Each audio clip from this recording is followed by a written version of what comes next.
ओम ज्ञानतिमिरन्दस्य ज्ञानाञ्जनाशलाकया तस्मै श्रीगुरवे नमः। ये चैतन्यं स्थापितं येन भूतले स्वयं रूप कदा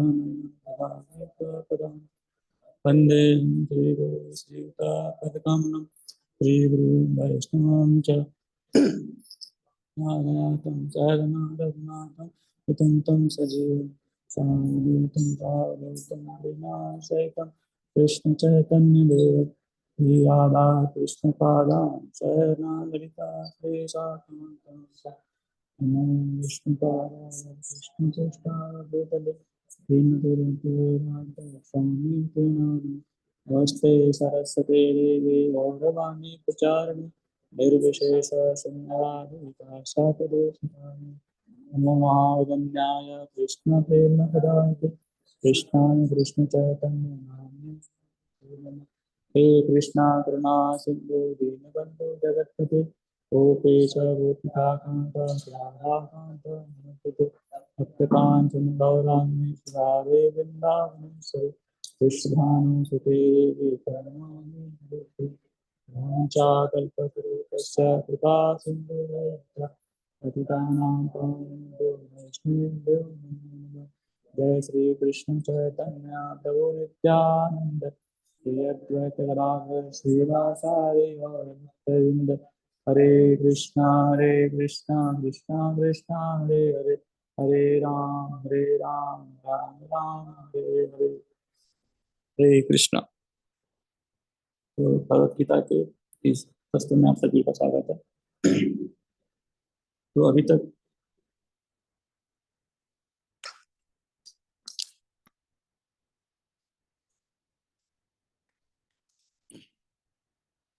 आज भगवत गीता का 9वां श्लोक लेंगे 4.9। तो इसके पहले हम देख लेते हैं। तो इसके पहले पहले भगवान ने इसके 3 श्लोक में क्या बोला। 9वां श्लोक कृपा जी ने बताया कि बहुत बहुत ज्यादा इम्पोर्टेंट है, क्योंकि और जो इसके बारे में 2 भगवत गीता में बताई 2 श्लोक के बारे में बहुत अच्छे तरीके से बताया। एक 11.55 जो है वो गीता का सार है, और एक 4.9 जो है ये बहुत इंपॉर्टेंट बताया। इम्पोर्टेंट क्यों है इसके बारे में देखते हैं। तो इसके पहले अब तक हमने क्या देखा था, 4.7 देखा था कि भगवान जो है प्रकट होते हैं, भगवान कैसे प्रकट होते हैं उसके बारे में व्याख्या की गई थी 4.6 में। और 4.7 में देखते हैं भगवान का जन्म कब लेते हैं। तो यदा यदा धर्मस्य भगवान कब जन्म लेते हैं उसके बारे में देखा था 4.7 में। और 4.8 में देखते हैं भगवान जन्म क्यों लेते हैं।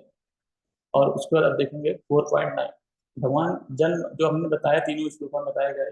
पर भगवान ने बोला है कि भगवान का जन्म होता है, भगवान कब जन्म लेते हैं, भगवान का जन्म क्यों होता है। तो ये सब जानने से हमें क्या फायदा होगा, ये सब सुन रहे से हमें प्रॉफिट क्या होगा। तो भगवान को बताते हैं, फिर 4.9 बताते हैं। आज उस श्लोक का देखते हैं। जन्म कर्म च मे दिव्यम यो वेति तत्वता तत्वादेहं पुनर्जन्म नयति एति माम अर्जुन नयति। जन्म कर्म च मे दिव्यम् एवं यो वेत्ति तत्वतः तत्त्वादेव पुनर्जन्म नयति माम इति सो अर्जुन। जन्म कर्म च मे दिव्यम् एवं यो वेत्ति तत्वतः तत्त्वादेहं पुनर्जन्म नयति माम इति सो अर्जुन। भगवान बोलते हैं, हे अर्जुन, बोलिए आप लोग, हे अर्जुन, जो मेरे आविर्भाव तथा कर्म को दिव्य प्रकृति को जानता है, वह इस शरीर को छोड़ने पर इस भौतिक संसार में पुनः जन्म नहीं लेता है, अपितु मेरे सनातन धाम को प्राप्त होता है।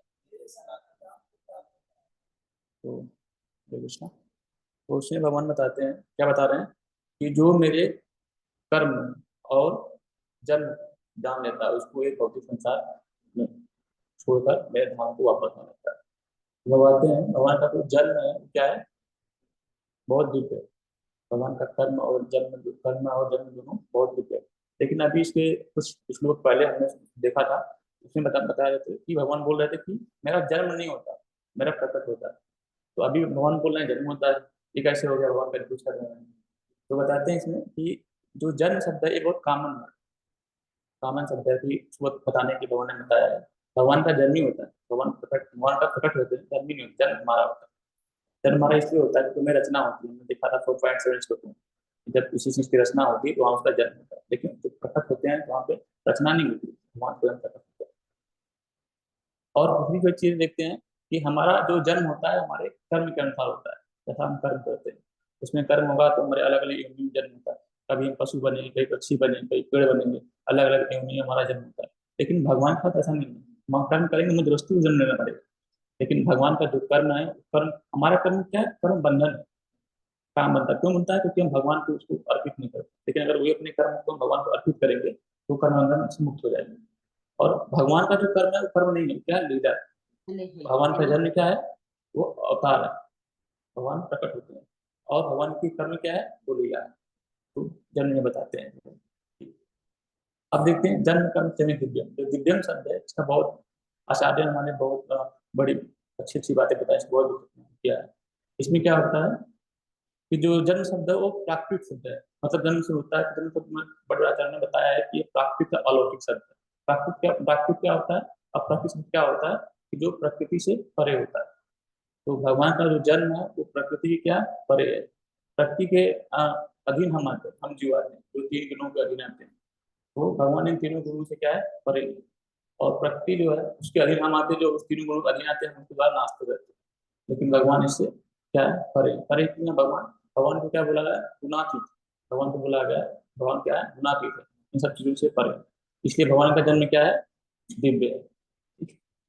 तो इसी में बताते हैं कि भगवान बहुत सारे और भी जन्म लेते हैं। भगवान ने अनंत रूपों में भगवान ने जन्म लिया है, जैसे अलग अलग अवतारों में लिया। तो हमें भगवान का किसी भी अवतार को भक्ति करना चाहिए विश्वास के साथ, हमें उतना ही फल मिलेगा। भगवान के किसी अवतार में हमें भगवान से और उनका अवतार में भेद नहीं करना चाहिए। तो भगवान ने जब राम अवतार लिया था, भगवान ने रामलीला की थी। रामलीला में क्या किया था भगवान ने, बहुत सारे भगवान लीला की थी। छोटी मतलब एक बताता हूँ, उन्होंने अहल्या के पत्थर के रूप में थी, उन्होंने उनको वो किया था, उसे श्राप से मुक्त किया था। क्या हम कर सकते हैं ऐसा? कोई कर नहीं कर सकते उन्होंने। वैसे ही जब भगवान, उसके बाद जब भगवान नरसिंह भगवान के रूप में आते हैं तो हिरण्यकशिपु क्या करते हैं, ओपन हार्ट खुदाई कर देते हैं। इतनी कंडीशन लागू होने के बाद भी क्या हम ऐसा कर सकते हैं? नहीं कर सकते। भगवान जब वामन देव के रूप में आते हैं तो क्या करते हैं, बलि महाराज से उन्होंने 3 पग मांग मांग करके पूरा उनका सब कुछ मांग दिया था, और तीनों लोगों को कर दिया था। भगवान को ऐसा हम कर सकते हैं क्या? हमारा तो ये दूसरा पैर वहां नहीं जाएगा और के बाहर ही नहीं जाएगा, तो हमारा वो है सब बावन। फिर जब भगवान आते हैं, भगवान के रूप में आते हैं भगवान, और भगवान स्वयं चैतन्य महाप्रभु के रूप में, श्री कृष्ण चैतन्य महाप्रभु के रूप में आए, जो कि अभी मायापुर में अभी भी लीला चलती है भगवान। और फिर स्वयं भगवान कृष्ण के रूप में जब आते हैं वहां पे, तो भगवान ने गोवर्धन पर्वत उठाया। हम उठा सकते हैं क्या भगवान को? उठता है, उसने उठेगा ना। तो वैसे ही तो भगवान की जो लीला है और जो कर्म है उससे हमें क्या नकल नहीं करनी चाहिए, क्योंकि वो क्या है, सब दिव्य है। बस बताते हैं हमारा जन्म कैसे होता है। तो हमारा जन्म होता है, हमारी स्थिति क्या होती है, हमको डॉक्टर आता है, खाता है, जब उल्टा करके पीटता है, फिर हम जाते हैं। क्या भगवान का कैसा होता है क्या? भगवान का जन्म होता है, हमारा जन्म होता है बिना कपड़े के, जन्म हमारा होता है। भगवान का जन्म एकदम पूरा श्रृंगार के साथ जन्म लेते हैं। अभी यह श्रृंगार बहुत छोटा है, भगवान को उसका हम कुछ हो नहीं पा रहा। भगवान नवरत्न श्रृंगार से आते हैं, पीताम्बर धारण के पूरा श्रृंगार के साथ भगवान प्रकट होते हैं। इसलिए भगवान का जन्म क्या है, दिव्य है। हमारा जन्म होता है प्रमल मुझ के साथ, हमारा जन्म होता है। भगवान का जब जन्म होता है सारे देवी गौर सारे इतने अस्त्र जितने होते हैं, फूल वर्षा वर्षा करते हैं, सारी चीजें होती हैं। ऐसे भगवान का जन्म जो कि बहुत दिव्य है, तो सब बताते हैं। तो इसी में बताते हैं कि भगवान का जन्म जो है, भगवान का जन्म विशेष क्यों है, बोलते हैं भगवान का जन्म बहुत विशेष है। इसमें एक सब शब्द आया ना, तत्वा, तत्वा जन्म। तत्वा जन्म मतलब क्या होता है, किसी भी शब्द का क्या मूल, उसका जो मूल होता है ना, मूल किसी भी चीज का मूल जो होता है वो तत्व होता है। जैसे मान लीजिए पानी में, पानी का मूल क्या है, पानी क्या समझेगा, पानी से जल है, क्या जल क्या है, गंगा का जल है, यमुना का जल है, खारा पानी, मीठा पानी। लेकिन ये तत्व नहीं है। तत्व क्या है कि वो किस चीज, जब उसको विभेद करेंगे, जब उसको हम अंतर करेंगे या फिर भाज्य करेंगे तो उसका जो अंशेष बचता है, तो लास्ट का जो बचता है वो उसका तत्व का वो तत्व है उस चीज का। पानी कैसे मिलकर बना हुआ है? H2, हाइड्रोजन और ऑक्सीजन से। तो उसमें दो हाइड्रोजन के मॉलिक्यूल है और एक ऑक्सीजन के मॉलिक्यूल। इससे ये क्या है? ये पानी का तत्व है, इसका क्या है? मूल है। तो बताते हैं जो वही तत्व जो अविभाज्य हो, वही तत्व जो अविभाज्य मतलब विभाजन नहीं कर सकते। लास्ट में अगर किसी तत्व को हम विभेद करते हैं मतलब उसको डिफ्रेंशिएट करते हैं, तो जो लास्ट का बचता है उसको दोबारा हम डिफ्रेंशिएट नहीं कर सकते, तो वही क्या है? वो तत्व है। ऐसा बताते हैं। भगवान क्या है? सच्चिदानंद। सच, सच और सच्चिदानंद, सच्चिदानंद भगवान। भगवान क्या है? आनंद से परिपूर्ण है। भगवान क्या है कि प्रेम देने वाले से परिपूर्ण है और प्रकृति से परे है। इसलिए भगवान क्या है? दिव्य है। ठीक है? तो इसी में बताते हैं आगे कि भगवान जो है तत्व को समझने के लिए हमें क्या करना पड़ेगा। कोई तत्व के बारे में जानने, तत्व क्या है, तो तत्व को हम कैसे समझ सकते हैं? तत्व को समझने के लिए बताते हैं हमारे साथ कुछ श्रवण, श्रवण के माध्यम से समझ सकते हैं। अब श्रवण कैसे कर सकते हैं? श्रवण जो है हम कैसे कर सकते हैं? श्रवण जो हमारे आचार्यों ने दिया है उसमें हमको श्रवण करना चाहिए। जो हमारे लेक्चर है वो सब गोपाल जी ने दिया और हमारे वैष्णवाचार्य ने दिया, भगवान ने जो बोला है वो सब हमें क्या करना चाहिए? श्रवण करना चाहिए। और श्रवण करने कैसे करना चाहिए? पूरे विश्वास और दृढ़ता से करना चाहिए।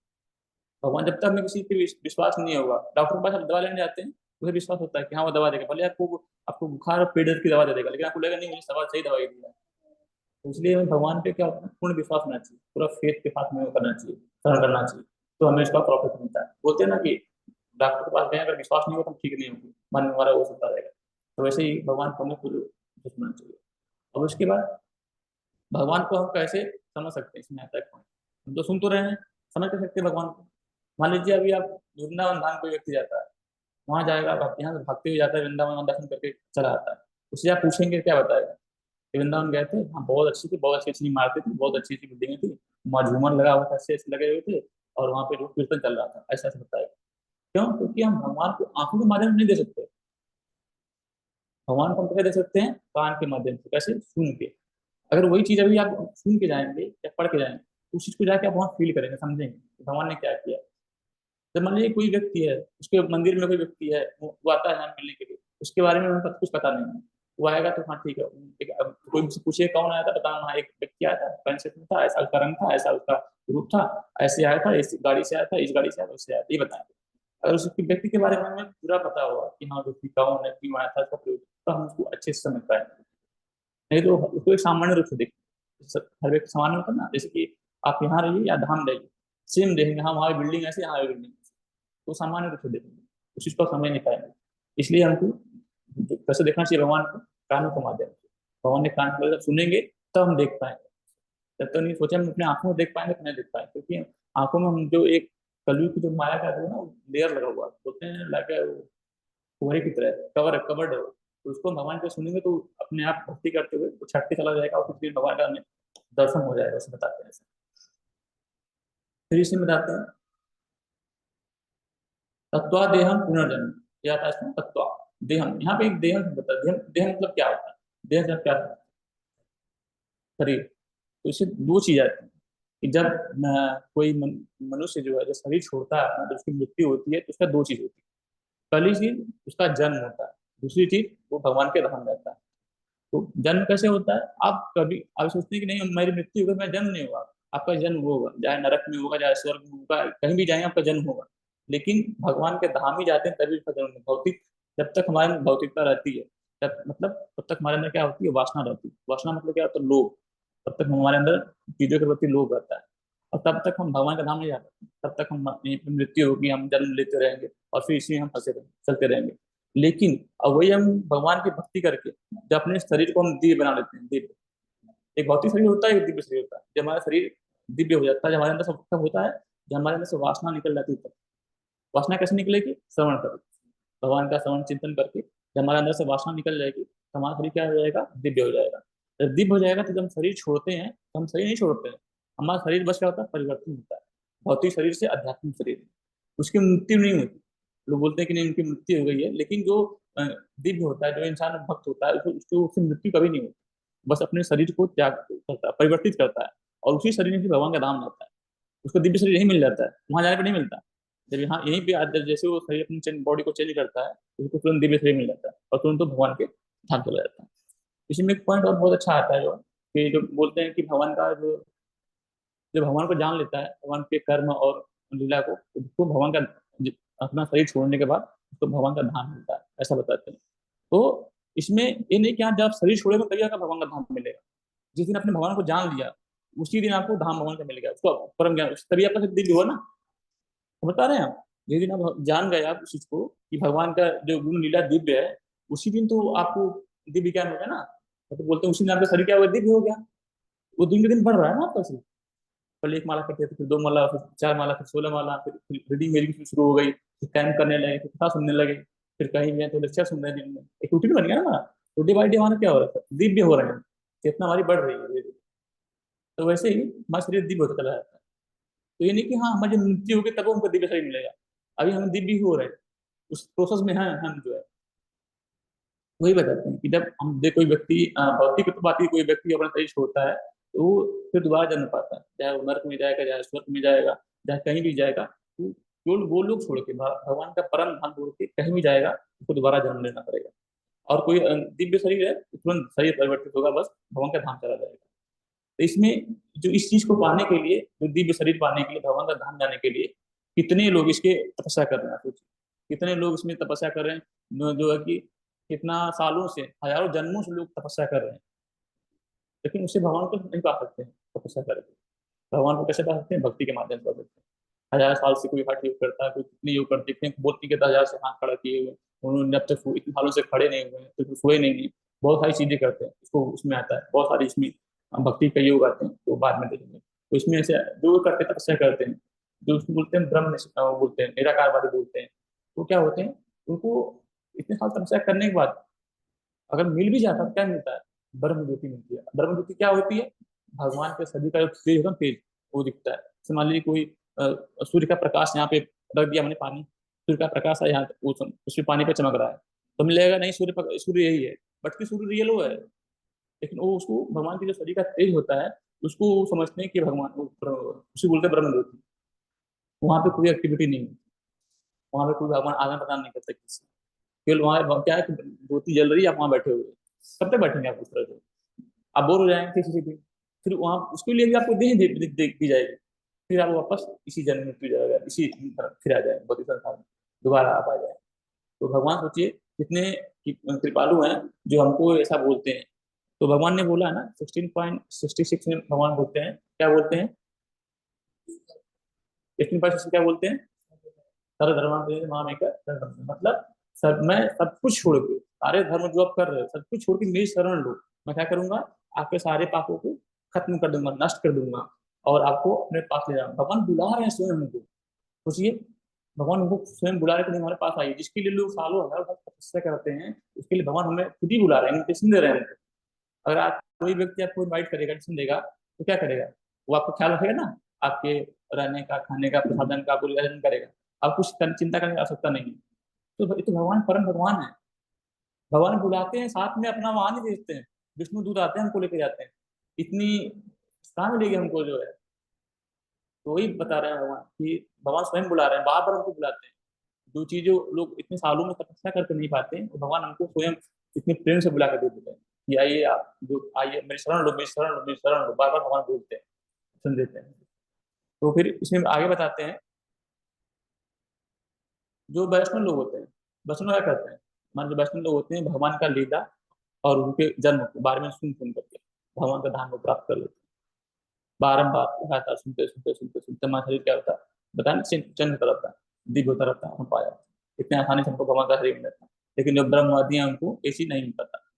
तो लोगों का एक प्रश्न आता है, ये बताइए, आप बता रहे हैं कि नहीं वैष्णव लोग ऐसे होते हैं, भौतिकवादी ऐसे होते हैं, भक्त ऐसे होते हैं, लेकिन मृत्यु तो सबकी होती है, तो डिफरेंस क्या रहेगा। कैसे तो कि मेरी मृत्यु हो रही है, आपकी मृत्यु हो रही है, मैं भक्त हूँ, आप भक्त हैं, मैं भक्त हूँ, जो भी चीज है, तो कैसे माने कि वो क्या डिफरेंशिएट क्या है। तो उसमें प्रभुपाद जी ने बहुत सुंदर एग्जाम्पल दिया है कैट का। अगर आपने शायद सुना होगा, तो ये जब कैट होती है तो उसके मुख में चूहा भी होता है और उसका बच्चा भी होता है। तो दोनों में डिफरेंस क्या है, जब वो चूहे को अपने मुंह में पकड़ता है, पकड़ के ले जाती है, तो उसका क्या होता है, राम नाम तथ्य होता है। लेकिन जब वो इतने बच्चे को पकड़ती है तो क्या होता है, पूरे संसार में अगर सबसे कोई सुरक्षित जगह है तो माँ की गोद होती है। तो जो बिल्ली का मुख है वो माँ की गोद होती है। तो बिल्ली अपने बच्चे को उससे सुरक्षित तरीके से ले जाती है। देखिए क्रिया दोनों एक हो रही है, मुंह में पकड़ा हुआ है, लेकिन वहां पे भाव अलग अलग उत्पन्न हो रहे हैं। पहले भाव क्या हो रहा है कि राम नाम सत्य हो जाएगा उसका, दूसरा भाव क्या आ रहा है कि माँ की गोद है। दुनिया में ऐसी कोई माँ नहीं है जो अपने बच्चे को न करे, चाहे जानवर ही क्यों ना हो, कोई भी होता है। मनुष्य की तो बात ही छोड़ दीजिए, हर व्यक्ति अपने बच्चे को बहुत प्रेम करता है। तो माँ की गोद दुनिया में सबसे प्रिय होती है, सबसे सुरक्षित होती है। तो आज एग्जाम्पल देते हैं, तो वही उसी तरह इसी प्रकार जो भक्त होता है, जो भक्त होता है उसके लिए क्या होता है, यमराज जी आते हैं, यमदूत आते हैं लेने के लिए। और जो भक्त होता है उसके लिए विष्णु जी के दूत आते हैं, विष्णु दूत स्वयं आते हैं लेने के लिए। फिर उस चीज से ले आते हैं, विष्णु होकर के ले जाते हैं। और उसकी मृत्यु नहीं होती, बार बार ये बात से बता रहे हैं प्रभुपाद जी और भी बहुत सारी प्रभुपाद जी ने बताई है कि उसको कहीं मृत्यु नहीं होती, उसकी बस केवल शरीर में परिवर्तन होता है। जो भौतिकवादी व्यक्ति है उसका मृत्यु होती है, और भौतिकवादी व्यक्ति नहीं है उसका बस केवल शरीर में परिवर्तन होता है, और वो भगवान के बैकुंठ धाम जाता है। तो हम भगवान के बैकुंठ धाम को एक ही तरीका है जाने का कि भगवान की कथा को एकदम अटेंटिव सुनना, उसको पूरे श्रद्धा के साथ, पूरे विश्वास के साथ सुनना और करना। ये इसलिए हम भगवान के धाम होते हैं। यहाँ तक बताते हैं कि जो भगवान के बारे में सिर्फ जान ले, सिर्फ मान ले, उसको भगवत धाम मिल जाता है, भगवान का परम धाम उसको उसको प्राप्त हो जाता है। इस कलयुग में बताइए और क्या चाहिए हमको, मान सिर्फ मान लेने से इतना हमको बताते हैं कि मिल जाता है। और भी प्रभुपाद जी ने इसमें बहुत व्याख्या की है, तो बहुत सारे वर्णों को प्रभुपाद जी ने बहुत सुंदर से बताया है इसमें जो। हरे कृष्णा, जय प्रभुपाद की जय।